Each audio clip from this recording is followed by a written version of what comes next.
Have you ever followed the instructions, done all the right things, only to look up and realize that you are completely lost? You're chasing the success that you see in your friends or on social media. You're following the path that everyone else expects.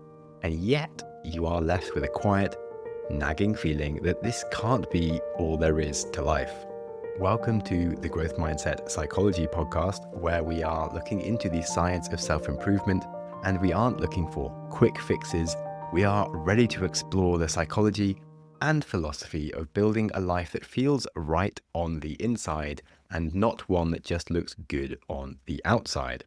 I am your host, Samuel Webster Harris, and today we have someone who has certainly made plenty of mistakes on their way to working out a life for them, but has become very good at helping people find a life that is right for them. And she is Melissa Monte, the host of the wildly successful Mind Love podcast, and she's a lot of fun and has a great voice for listening to. Her story isn't one of overnight success exactly, but a journey that took her through her share of trauma, failure, self-sabotage, silly mistakes, and even a jail cell. Throughout the episode, we will be repeatedly looking into the critical question of how do you stop listening to the world and finally start trusting yourself? And how can you transform your biggest failures from sources of shame or disappointment into the very guideposts that will lead you into a life of purpose that you can enjoy? Throughout the conversation, we'll be learning from Melissa some practical steps that she took to start rebuilding her life and some really practical exercises that are often overlooked. They can give anyone clarity when they're a bit unsure on what to do with their life or how to find the thing that feels like it's missing. So stay with us because it's a really practical episode with some nice wholesome stories to help us learn the processes in a practical way rather than just hitting you with some generic advice about how to find yourself. Okay, welcome to the Growth Mindset Psychology podcast, Melissa Monte. Thank you so much for having me. My absolute pleasure. So on the show, we are on a quest to work out for ourselves what is a life well lived. And on your show, you give a lot of help to people to find their own version of happiness for them. So I'd love to hear the ideas that you keep coming back to on this topic as far as your own personal philosophy on life is concerned. Sure. I've really kind of spent my whole life trying to find it. But what I've noticed in the last 5 years, especially what keeps coming up for me is this whole idea of self-love, growth, whatever we're working towards all comes back to knowing yourself. Knowing yourself includes being willing to spend quiet time alone, not always be distracted, not always be scrolling or watching or consuming in some way. You have to stop and ask yourself those questions. And so for me, when I was younger, figure out who I was based on the people around me. Like, oh, well, my best friend likes this, so do I. Or this is the cool thing, so this is what I'm going to go for. Or this is what everyone says success looks like, so that's what I'm going to follow. And wondering why, no matter when I got there, it was really through processing my own traumas and some of the horrible things that happened in my life in my early 20s that showed me how to get there. And so it seemed like my rock bottom or some decision I made that nearly ruined my life, but really all it was doing was guiding me towards a higher purpose. And so for me, I had to kind of get slapped in the face by life before I realized that. I don't take subtle hints well, apparently. But once I actually finally started to listen and to discern between my inner voice and my programming, then I started how to actually fulfill myself, even if it didn't look like what it looked like for other people. And so that's really been my journey now. And one part that I find fun about it is that I'm still exploring. I think that through the rest of my life, I will keep finding layers of myself and new ways to find that fulfillment or find that peace or find a way that I can give some purpose in this world. And so I'm still in the middle of my journey, but so far I feel like I'm on the right track.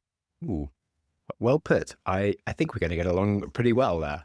I'm intrigued actually to hear more about the moment where you said that you were stopped by life a few times that made you realize things. Like, what was it that made you check yourself and consider that maybe you were doing something wrong? Oh, yeah. So I had a pretty great life growing up. I was like an honors student. I got really good grades. I had a lot going for me, according to the people around me. But like I said, I mean, I don't think any teenager fully knows who they are and is looking in all the wrong places. Well, I ended up being sexually assaulted when I was 15. And then the next year, I lost a really close friend to suicide. I was sexually assaulted again. And then I lost my dad, all in a very short period of time. And so I handled this by self-sabotaging even more, as little sense as that makes. these things that happened to me really affected my self-worth. And I thought that I could just overpower them with positivity. But what ended up happening by my unwillingness to look at it or to sit with it or to process it just started to affect my subconscious. And so the beliefs that I held about myself were affecting the way that I approached the world. And I made a lot of bad decisions. The only way to actually not feel what I was going through was through numbing. So I was partying like 5 nights a week, was doing copious amounts of drugs. I developed a really severe case of bulimia, and I was dating all the wrong people who treated me the same way I treated myself, which wasn't really good. And so I ended up in a pretty horrible relationship with a sociopath that throughout our relationship, I found out just one by one that he was addicted to alcohol. He was addicted to meth. I found out about 6 months in. His dad died the weekend I met him, though. So I was making a lot of excuses for his behavior because I was like, I'm going to love you the way I wish people loved me when I was going through all that. And so he was also cheating on me. And then the final straw was I found out he was secretly robbing houses. And the way I found this out is that I was arrested with him. And so I ended up being a situation where if I went to trial to prove my innocence, he also had to go to trial because our cases were connected. And long story short, I took a felony for someone else's crimes and I was in a jail cell trying to figure out where to throw up my food. And that was the exact rock bottom that I needed to say, oh my gosh, I've ruined my life. And I remember sitting there thinking, like when I was a kid, I would be playing like Super Mario Brothers and I'd lose a life too early. So I'd just press the reset button and start over because I wanted to go in with like a clean slate and full life force. And I just remember thinking about that while I was sitting in this jail cell thinking, this is going to be with me forever. I can't press the reset button on this. It was really that where do I go from here that spoke to the rest of my life. And I had a choice eventually after some wallowing and some numbing after that. It was like, what do I do? And instead of focusing on all of my limitations, like, oh, I can't do this or I can't do that, I decided to use my limitations more as guideposts, steering me in the direction I could go. And I thought, well, what can I do with no one else's permission? And that's when I started to teach myself digital marketing, which I did for 10 years. I ended up winning contests. It set up my freelance career. And then when I finally decided to launch my own thing, I knew how to grow it. Thankfully, that felony could have been the worst moment of my life, but it ended up pointing me exactly in the direction that I needed to go. Wow, thanks for sharing the story. It's one of those weird paradoxes in life that we can go out of our way to avoid bad things from happening, yet often it's like these difficult moments and disasters that we find ourselves in that make us who we are, or in fact, just make the best stories and memories. Honestly, anyway, do you think that you could become the person you are without these bad things happening to you that push you to think more about your mindsets and self-improvement?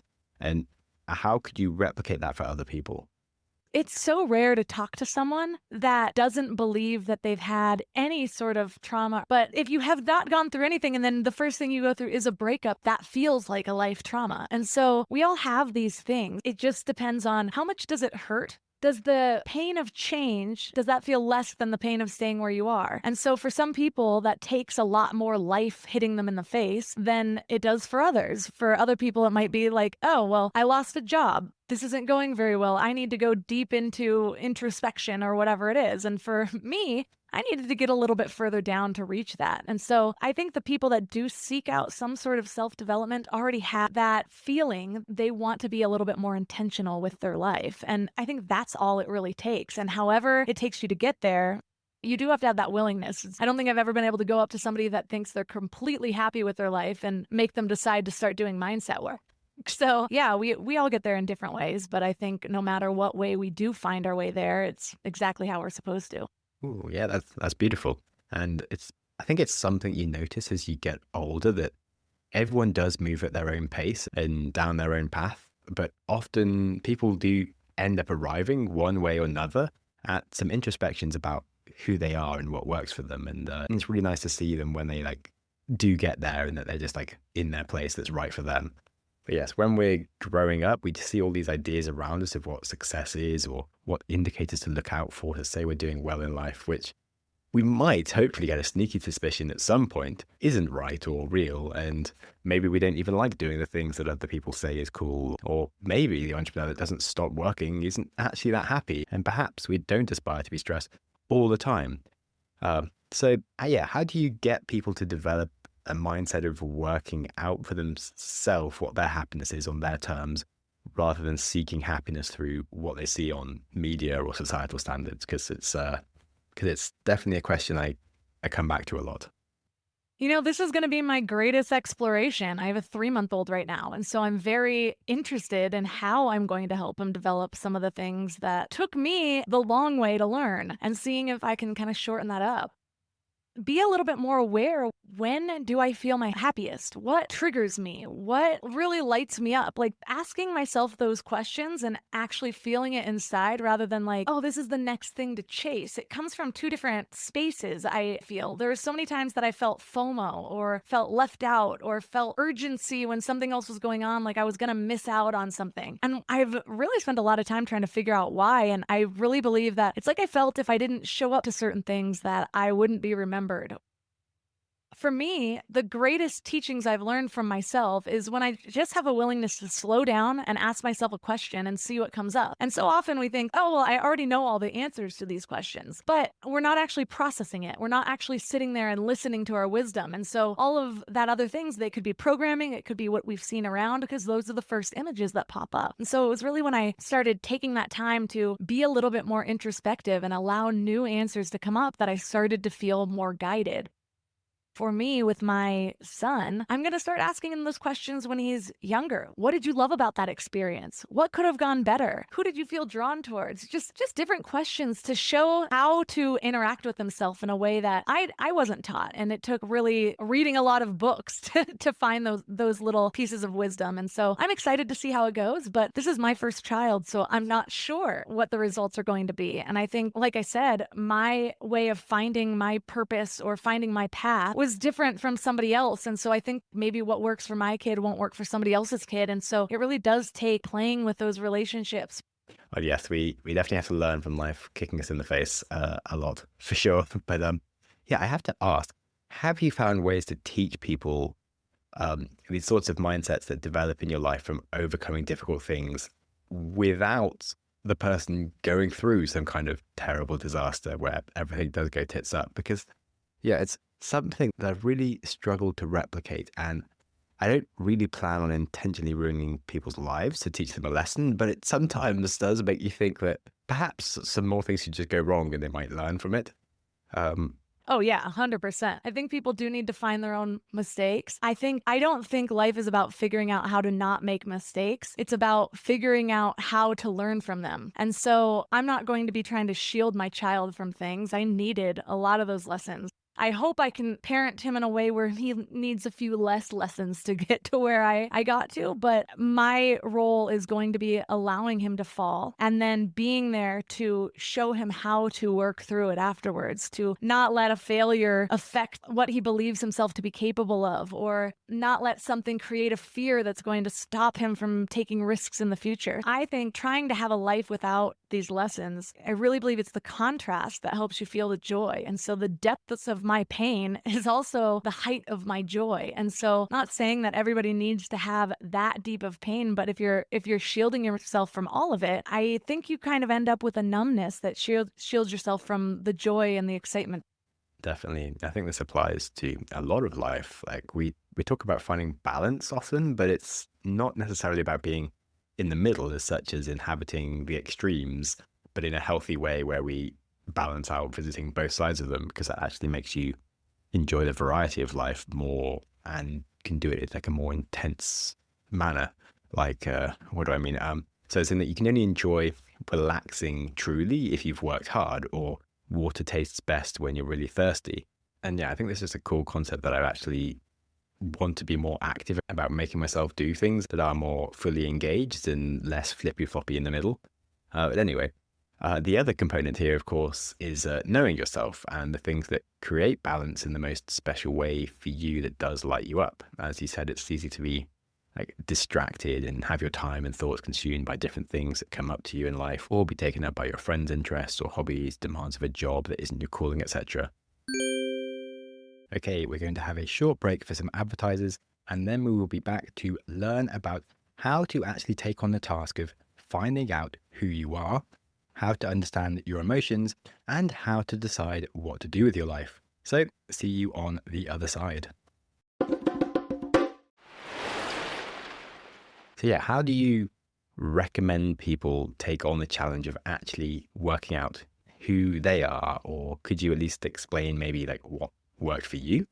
Yeah, I think it's a lot of introspection. What I knew about myself a few years ago may have changed to this year, but I've also been in different experiences between that time. I was out of my rock bottom. I was already on a growth path 3 years ago. Even to this day, when I feel myself triggered, instead of assuming that it's the trigger's fault, I ask myself, what is unprocessed? What do I still need? And a lot of times in that process, I end up figuring out something else. It might be something else that brings me joy or some other way I can handle a situation. And so a willingness to look back on what we've done and process it. And that doesn't mean to have any regrets about it. I could have so many regrets about my life and the decisions that I've made, but instead I chose to see it through the lens of, why did this happen for me? What is this steering me towards? What can I do from here? Instead of looking at, can't do this, whatever it is. And so just taking a few moments and asking yourself questions after an experience, before an experience, when you feel something big. Oh, I feel so excited. What's driving this right now? Is it the people that I'm with, or is it just that I'm out dancing? What is it? And asking yourself those things, because then later on, when I'm like, I feel so down, I'm like, remember how lit up I felt when I was just dancing at that concert? Can I dance right now? Can that shift my energy? Take note of what happens then. And so I think so often we're just taking the next action and not really thinking about it that much, but just an extra thought or an extra feeling of presence or awareness to say, well, what is this moment? What do I feel right now? That can tell you so much about who you are and the way you move in this world, who you're drawn to, what you can focus on that's actually sustainable instead of just something that is being shown to you that seems bright and shiny for the moment. I mean, I chased the wrong purposes.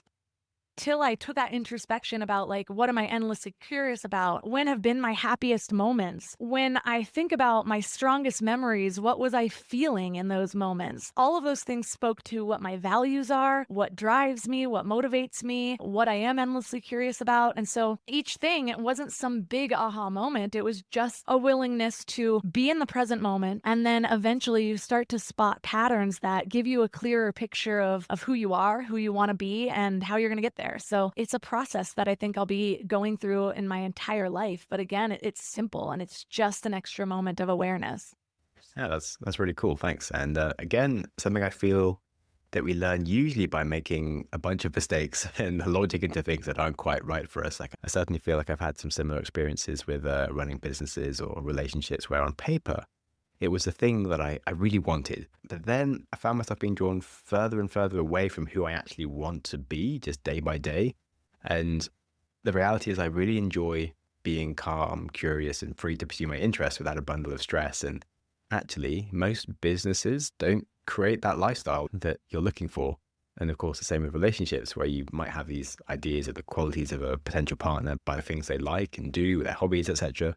But usually it's more like simple of just how they make you feel when you're around them and how free you are to be yourself, just in like your simple mannerisms and like personal idiocies, rather than perhaps more the noticeable, quantifiable ways that we might define ourselves by. I think the most important thing that has helped me find anything, I think that emotions are like guidance for people. And so when you're going somewhere and you feel a pit in your stomach, take note of that. It might take you a while to figure out what that is. I've talked about the difference between your inner wisdom and your programming. And so when you feel that, then start ask questions about that feeling. There have been times where I feel like, no, I should not be going on this path, or I should not be making this decision. And then I ask myself, well, is this based on love or fear? Because not every time that I feel that desire to stop or to, maybe I shouldn't take that risk, doesn't necessarily mean I should stop. There's sometimes where that feeling is just coming from self-doubt or from past failures. And so the willingness to sit with the feeling and ask yourself questions about the feeling will ask, well, is this coming from love or a doubt in myself? Or is this coming from love? No, I shouldn't take this because I get a bad feeling about this person and I know I deserve more. Or I'm not going to take this opportunity because I want this other opportunity that lights me up more. And so it's not just the feelings that are guiding you or that are so obviously guiding you. It's sitting with those feelings and asking what's underneath it. And so the more that I do that, the faster the answers come.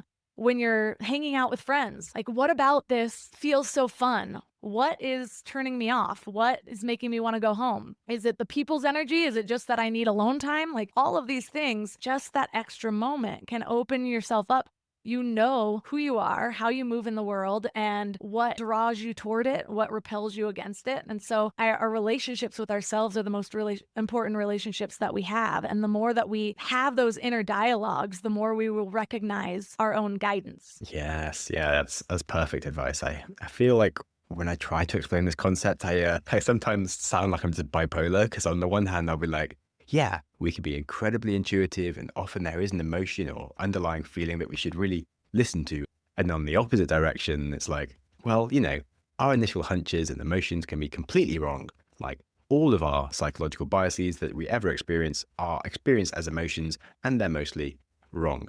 Then every single person with an attachment issue or most types of personality disorders are essentially people who experience emotions that are screwing up their decisions. So, in fact, their biggest challenge in life is to get some introspective distance from their emotions and to question them and not to follow them blindly. So, yeah, as you were saying, they should really think more about why is that emotion coming up and what might it be telling them, but be open-minded to the fact that the emotion might just be an indicator of something else. As you said, the importance of recognizing, is it a place of love or is it coming from a place of fear? That's perfect. Thanks. Right. On the topic of big decisions, what was it that made you go into podcasting then? Did you just wake up one day with a sudden realization that your purpose was to podcast? Because I feel like there's probably more to this than something that simple. Well, I made the wrong decisions first. I had a marketing background, so I did know how to grow things. And so I was watching what people were growing. I was listening to business podcasts and getting ideas. And at one point, we started a website that was an e-commerce website because the domain was available, Gifts for Teen Boys. It's got buyer's intent. I know how to market this. I know how to use Pinterest for this. And so we built it, my husband and I. And then it was about a month and a half in when people actually started coming to the site, buying. And I don't even know if I like teenage boys. Like, what am I doing? So, which is going to change now that I have a child that's a boy. But then I started a travel blog and I was like, who doesn't want to get paid for travel? And so I started to work. I was getting a lot of free travel. Then I realized the last thing I want when I'm at the top of Machu Picchu is to be live streaming and then have to go home and write about what to do. That doesn't light me up. Just the travel lights me up. This is more my escape. And so then I shut down that. Finally, I remember sitting there thinking, what is my purpose? I have too many interests. And so I actually started to do all of the cheesy exercises at the end of books that I always skipped over. So you think like just because you're absorbing the information that you're going to integrate the lessons without actually doing the work. And that's not how it worked for me. And so I sat there and I wrote down my happiest moments. What was I feeling in those moments? And it kind of drilled down to what my top values were, which were freedom, excitement, and learning. And then I asked myself, what does my perfect day look like?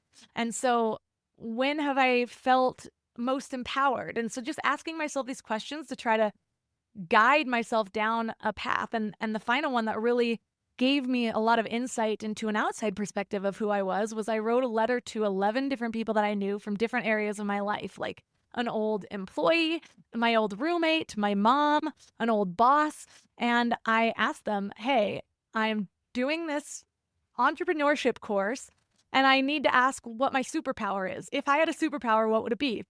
And I got all these answers back that you're good at taking information from a lot of sources and delivering it in a way that people can understand. You're good at teaching. You explain things in a way that I can understand, or you're really good at simplifying complex ideas. And so I started to see myself in a way that I hadn't really before. I never really thought of myself as a teacher because I had never been in that role. But apparently I had been teaching people things for years. That, and then finally drilling down, well, what does my perfect day look like? Where are my strengths? What do I normally get caught up on?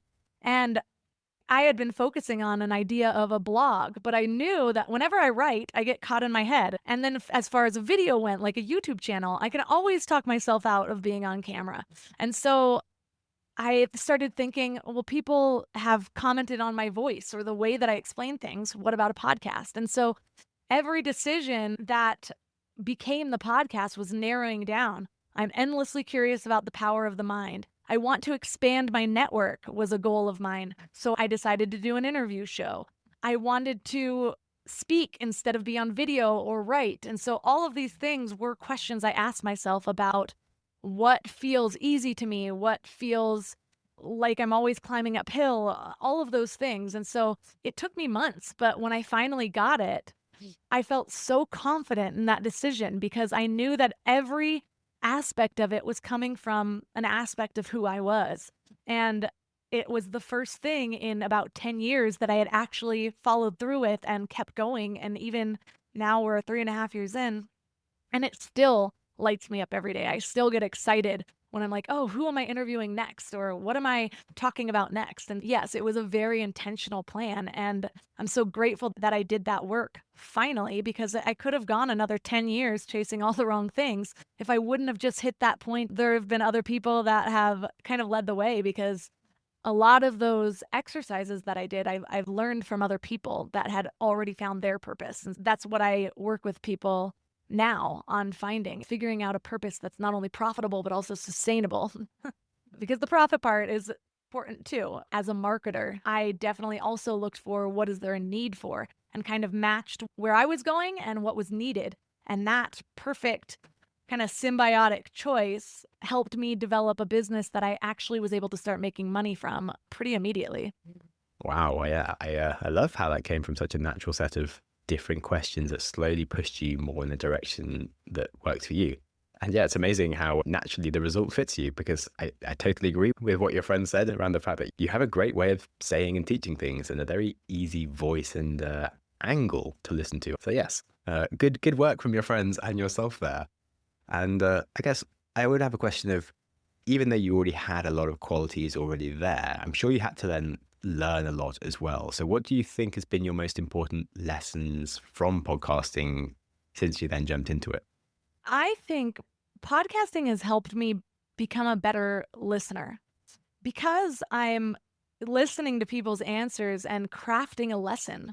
That's how I create my podcast. So when I'm hearing things, I'll notice keywords. I kind of notice what somebody's trying to portray, and my other questions will go around that lesson because I like to theme my episodes in one way. And so I'm like, oh, she sounds most passionate when she's talking about this. Let's go farther down that rabbit hole. And what that's helped me to do is actually, it's helped me become faster in every moment in life because I see patterns more clearly, and I will be doing something sort of mundane, and it's like my brain has now been tuned to find the lesson in this. And so even just the other day, I was going on a walk and I was wearing my baby, I was walking my dog, I was also drinking a tea, and I had my AirPods in, and I was trying to find a podcast, and I was in a dead zone. And so I was getting frustrated because I don't want to finish this walk without this. And immediately I'm frustrated at this limitation. Use my own lesson, use my limitations as guideposts. Maybe in this moment, I don't need to be consuming more information. Maybe I just need to be in this present moment. I'm doing enough things. I'm actually quadruple tasking right now.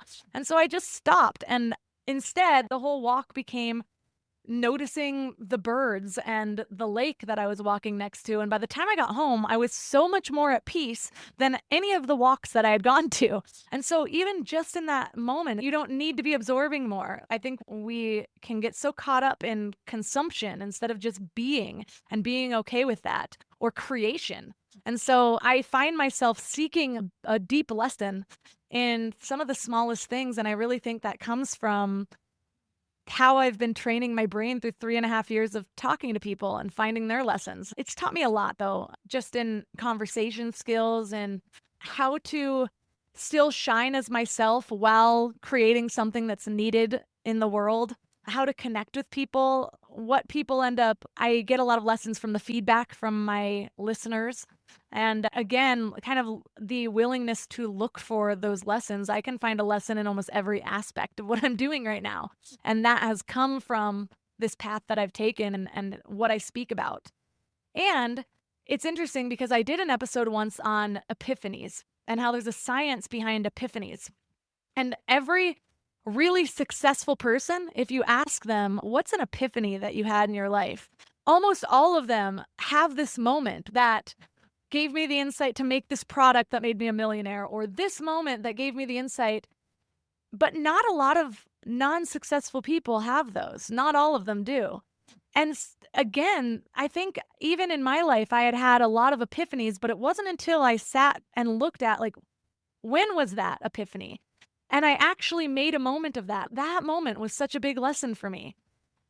that became my epiphany, but I could have just skipped over it in my life. And so I think it's something that successful people have in common with people that are on a growth path, is that willingness to look back and figure out your lessons instead of just coasting through. And we have so many ways to just numb ourselves out to all these lessons. We have TV, scrolling through Instagram, drinking, whatever people's vices are that allow them to be just a little bit disconnected from that present moment.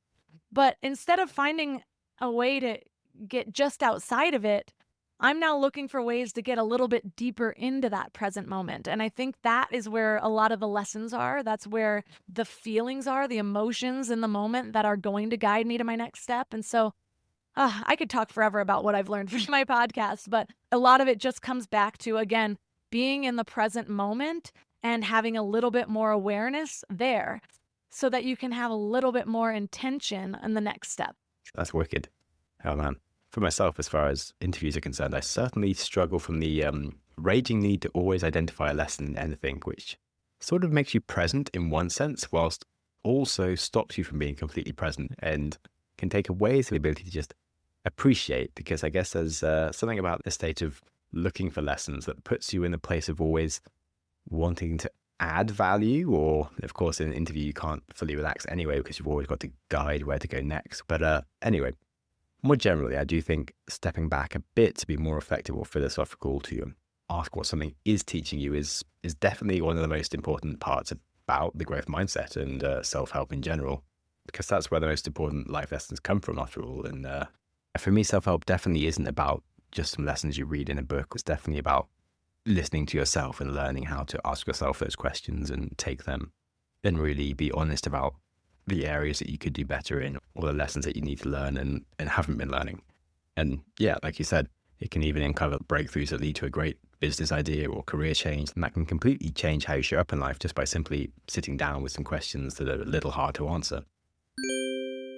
Okay, we are taking another short break. Sorry about that. If you want to skip all the adverts, you can join our premium layer for literally just $1, and then you never have to listen to any adverts on the show again. And sadly, my network has told me that I have to put more adverts on, otherwise I have a problem. And I kind of need to keep the show running, so it is what it is. But after a few minutes of adverts, we will be back to find out some of the best tips from Melissa for how to growth hack a podcast or any project, and how to use a growth mindset to get the best out of yourself and actually reach your potential. So catch you on the other side. So anyway, staying on topic of both your podcast and capturing good ideas, what do you think you did best when it came to growing your podcast and actually getting it out there? For sure. The very first thing I did, and the lesson of this will make sense when I'm done, is I remember the day I was actually launching my podcast. And I had planned to go to WeWork, which was my co-working space, and basically tell as many people as I could about my podcast. That day, there were a lot of fires in California. And when I stepped outside, all excited and dressed cute to tell everybody I knew about my podcast, it was just a dark haze. And I knew that there would be hardly anybody at WeWork that day. And again, it was one of those, how do I use this limitation as to speak to what I do next? And I ended up going to the nearest CVS, the nearest pharmacy, and buying out all of the smoke masks and going to WeWork. And I sat on floor 2, posted on the WeWork network, free smoke masks on floor 2. And every time somebody came down, I'd give them a smoke mask, but I'd also tell them about my podcast and see if they would write me my first review. So I spent the day helping people create Apple IDs, showing them how to leave a review, sometimes even drafting ideas of what to say. And I got my first 45 reviews that day.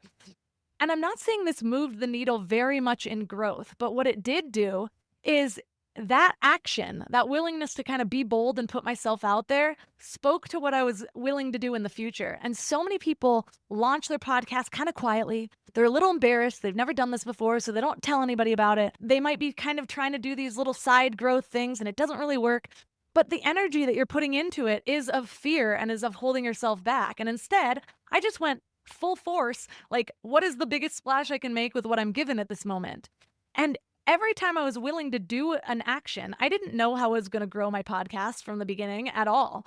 But this is the only idea that's coming. Let me actually take action. So I started to build a self-belief that I was the type of person to put myself out there and take action. And then when I reached that next level, new ideas would come to me and I would actually take action on those. And then new ideas would come to me there. And so that first action that I was willing to do, even if it was a small thing, started to change my mindset and expand it, that gave me more and more ideas. But the thing that ended up moving the needle the most was, at the time, Apple wasn't updating new and noteworthy. That was the biggest thing that you could get. Like, oh my gosh, my new podcast, it's now featured on this list. Well, Apple hadn't updated that in 18 months. So that's a limitation. Instead of being bummed that Apple wasn't focusing on their podcast app, I thought to myself, who is featuring things? And I found people that were writing about podcasts, and I found third-party apps that had their own featured section.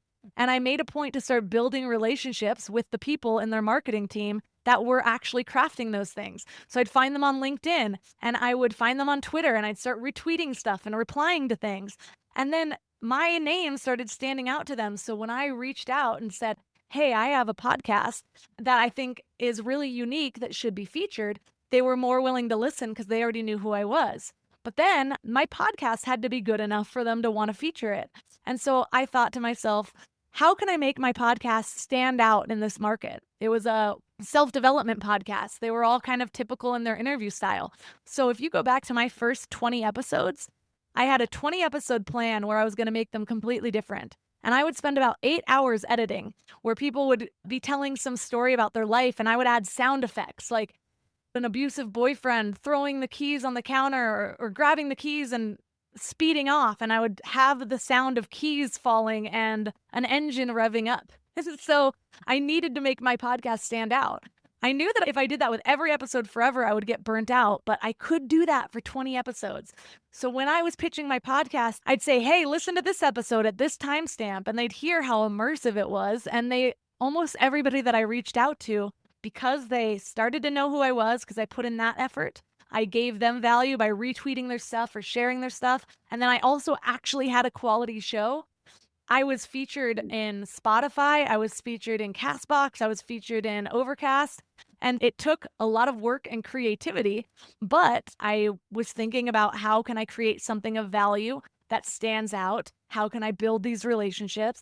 All of those things together, and to where not only was my podcast featured, but I ended up knowing enough people that I spoke at Podcast Movement on podcast growth 6 months after I launched my show. I've spoken at Podfest. I was invited on stage with Jordan Harbinger on a panel. I was invited on stage with Pat Flynn, all because of those relationships that I developed. And some of them were even like, I paid $700 to be in, and I didn't even have money at this time. I put it all on a credit card to be in Pat Flynn's course so that I could develop a relationship with him, so that I could be in his community and add value. So a lot of it started with adding as much value as I could and really trusting that would pay off. And sometimes it would be a long-term thing. It wasn't right away. I was invited on Pat Flynn's podcast like 8 months after I got to know him. So you have to be willing to put in that work, and people always want some one growth hack, but even the things that seemed like a hack wouldn't have worked if I didn't put that effort into the quality of my show and building those relationships, which were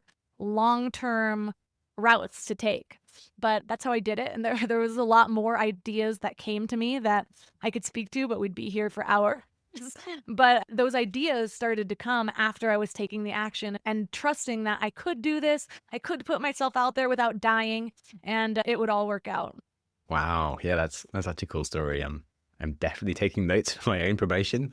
Yeah, in general, I also love how you just showed up with the energy and mindset to go that little bit extra, because I think people really notice it. Like, I can remember the hosts of My First Million talking about their show growth, which was insane. But they found that their biggest lever by far for getting better results was simply investing more time in research for each episode. So that meant that they could share more things that people had never heard of, or just better ideas that were more developed. And that was just so much better than just trying to come up with stuff on the fly in the episode. So yeah, thanks for your lessons there on the importance of like just bothering to go that extra mile, like, because I think people can always tell when you show up with the energy, love, care to go beyond the basic requirements and just explore the whole giant space of your actual potential that's there waiting for you. So very growth mindset answer there. Thanks, Melissa. All right. Final question now. What is the kindest thing, or simply just a kind and memorable thing, that someone has done for you? It's funny because when I was recalling, as you asked that question, I wanted to think of some big moment, Mm.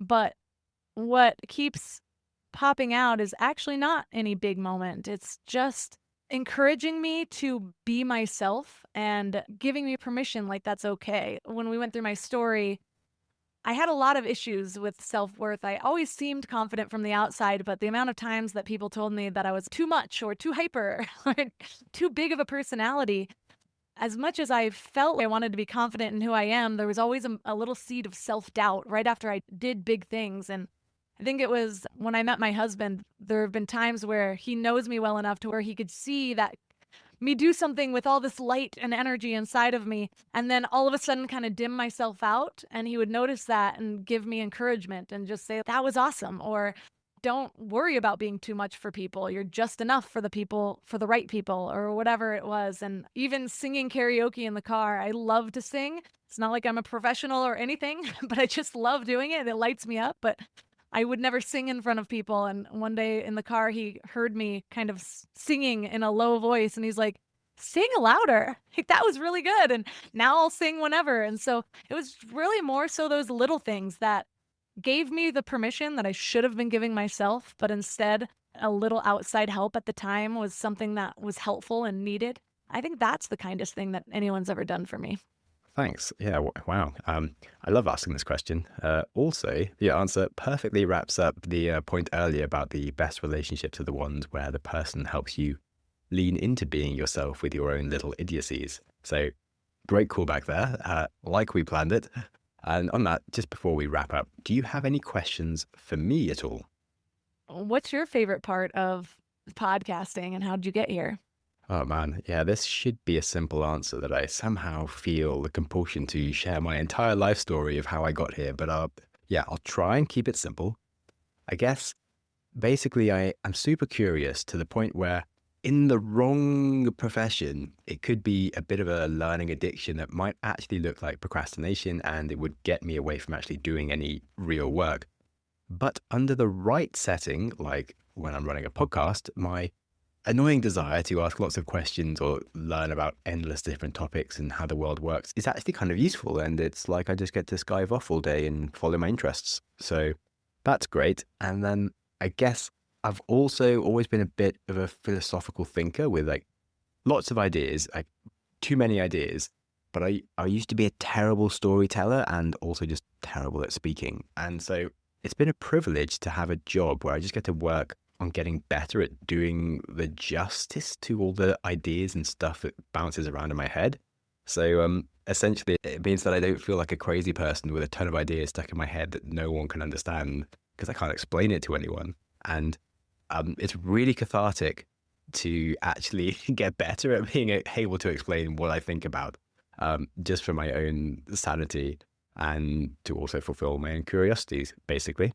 I think curiosity is the best driver because it keeps us open-minded to the decision instead of making the decision based on thinking we have it all figured out. So I love that. Thanks a lot. All right. Well, anywhere people should go to find you besides the Mind Love podcast, which is great, and I can totally recommend it.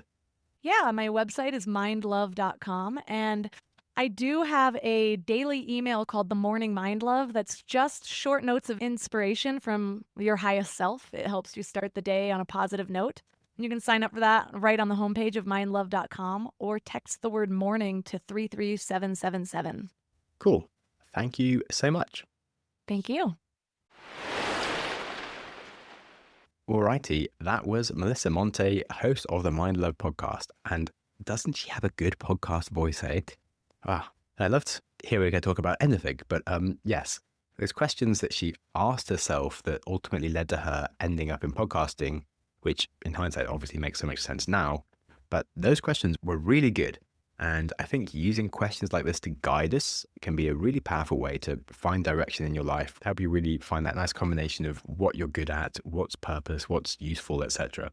So I'll give you a little reminder of those things because firstly, I totally related to her first story about starting that business about gifts for kids and essentially just doing something that made money that you actually don't care about at all. And then I also started a travel business the same as her and found myself being like, damn, I really don't want to be at work when I'm traveling and I just want to do traveling for myself. But anyway, what she did after that was she sat around and she asked herself, what is her purpose, accepting that she has lots of interests, and she bothered to actually do the cheesy exercises at the end of books, which are things like asking when were your happiest moments and what were you feeling in those moments and why? What does your perfect day look like and when have you felt most empowered? And doing that, like really asking yourself those questions, writing about those things for like hours over days, weeks, will naturally lead you into learning more about your real values and interests. And then a really important exercise that she did was the one of sending a letter or email to like 10 people she knew well from different walks of life, like her roommate, friend, mum, sister, employer, employees, teacher, etc. And asking them, like, if you had a superpower, what would it be? And that's a really important lesson on like what your strengths are that is often less obvious to you than it is to other people. And you'll really learn some things about yourself if you do that you just wouldn't know otherwise. And yeah, once you've got those results, you can go back to sort of really seeing how that aligns with the things that you want in your perfect day. And also considering the things that you like get caught up on. Like, remember, Melissa says she overthinks if she does too much writing or she doesn't like being on camera, etc. And so when you have like a bunch of different lenses of the things that you're good at and the things that you're bad at, you can see what fits with what you actually want to be doing and can really help you get to a result that in hindsight could feel pretty obvious.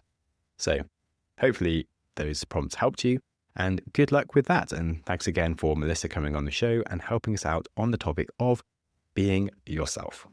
Right. I really enjoyed revisiting this episode with Melissa and remastering it. So I am looking forward to making more of these episodes over the coming months. And I think Melissa mentioned perhaps something about how important it is to have good ratings on a podcast to help you grow it. So if for some wild reason your thumbs are feeling itchy, you're perhaps in a good mood and you're feeling empowered by what you learned today, well, maybe you could channel that creative energy into a great review on your favorite podcast app for this show. And that would be great.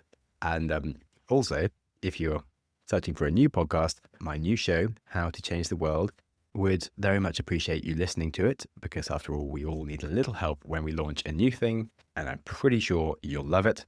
Righty-ho, take it easy. Catch you next week.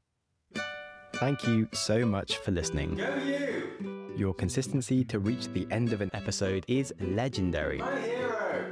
If you have any ideas or feedback for the show, I'm always interested to hear from you. You're the best! Studies show we need time for information to sink in, so I'm going to give you a 5-second pause, silence, to reflect on one idea from the show before you jump back into your busy life.